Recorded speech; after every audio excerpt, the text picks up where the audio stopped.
আজকে কি রেসিপি বানিয়েছো গো? না, আজকে তেমন কিছু রেসিপিতে নেই, তবে একটু পাতা বাটা বানাচ্ছি। পাতা বাটা? সে আবার কী কথা?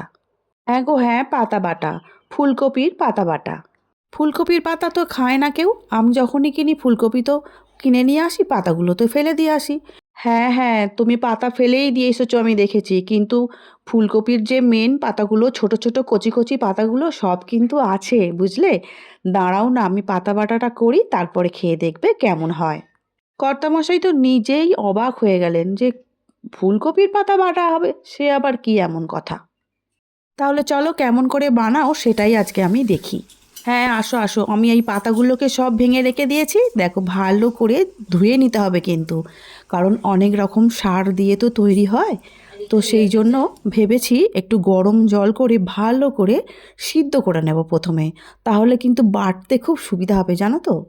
আর পাতায় যদি কোনো রকম পোকামাকড় বা কোনো রকমের কীটনাশক সার থাকে সেটাও পরিষ্কার হয়ে যাবে। 3-4 মিনিট একদম টকবক করে ফুটিয়ে নিয়েছি ঢাকা দিয়ে।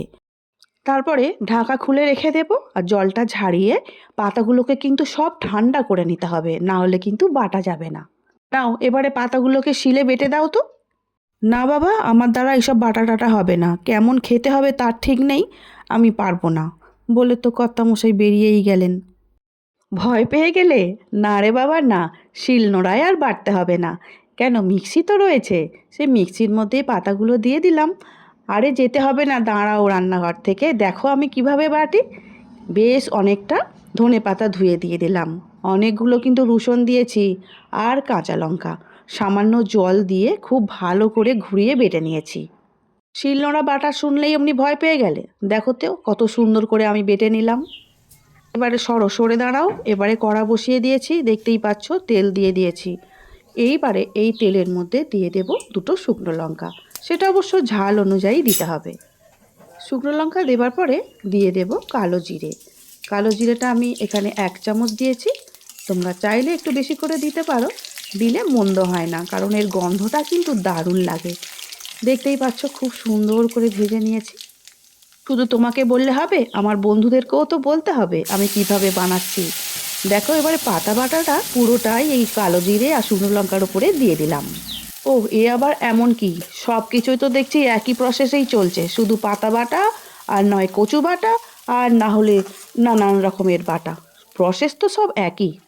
হ্যাঁ এবারে চুপ করো, আমি দিয়ে দিচ্ছি, নাহলে সব ভুলে যাব। স্বাদ অনুসারে চিনি আর নুনটা কিন্তু দিয়ে দিতে হবে। হ্যাঁ হ্যাঁ, রান্নাটা হয়ে যাওয়ার পরে সবাই বলে একই রকম রান্না হয়, কিন্তু রান্না করার সময় না কেউ রান্নাঘরে আসতে চায় না। খুব ভালো করে নাড়াচাড়া করে কষে নেব, আর জলটা শুকনো হওয়া পর্যন্ত অপেক্ষা করতে হবে। আরে এত কথা বলছো, একটু নেড়ে দিতেই তো পারো, আমার তো নাড়তে নাড়তেই হাতটা কনকন করে যাচ্ছে। না না ঠিক আছে, তুমি ভালোই নাড়ছো, তুমি ভালোই রান্না করো, রান্নাটা করো, খেয়ে দেখি, তারপরে তো বলবো কেমন রান্নাটা হয়েছে আজকে। দেখলাম যা, রান্নাঘরে তো আর সেরকম কিছু রান্নাই হচ্ছে না, আজকে ভাতগুলো উঠবে তো।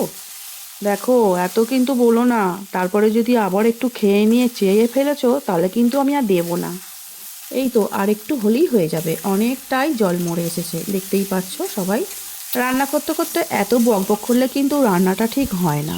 কিন্তু আজকে কর্তামশাই তো প্রমাণ করেই ছাড়বেন যে আজকে আমার পাতা বাটা রেসিপিটা একদম ফালতু হচ্ছে, সেই জন্য রান্নাঘর থেকে আজকে আর যাচ্ছে না। বন্ধুরা তোমরা যারা খেয়েছো ফুলকপির পাতা বাটা, তোমরাই কমেন্টে জানিও তো সত্যিই খেতে খারাপ হয় কি না। ব্যাস রেসিপিটা বানানো একদম কমপ্লিট। এবারে আমি একটা প্লেটের মধ্যে তুলে নেব। নাও এবার একটু টেস্ট করে বলো। কর্তামশাই কিন্তু বলেছেন দারুণ খেতে হয়েছে। তবে হ্যাঁ, সত্যিই সুন্দর হয়েছে। আজ তাহলে আসছি, দেখা হবে অন্য দিন নতুন রেসিপি নিয়ে। সবাই খুব ভালো থাকবে, সুস্থ থাকবে। আজকের মতো টাটা।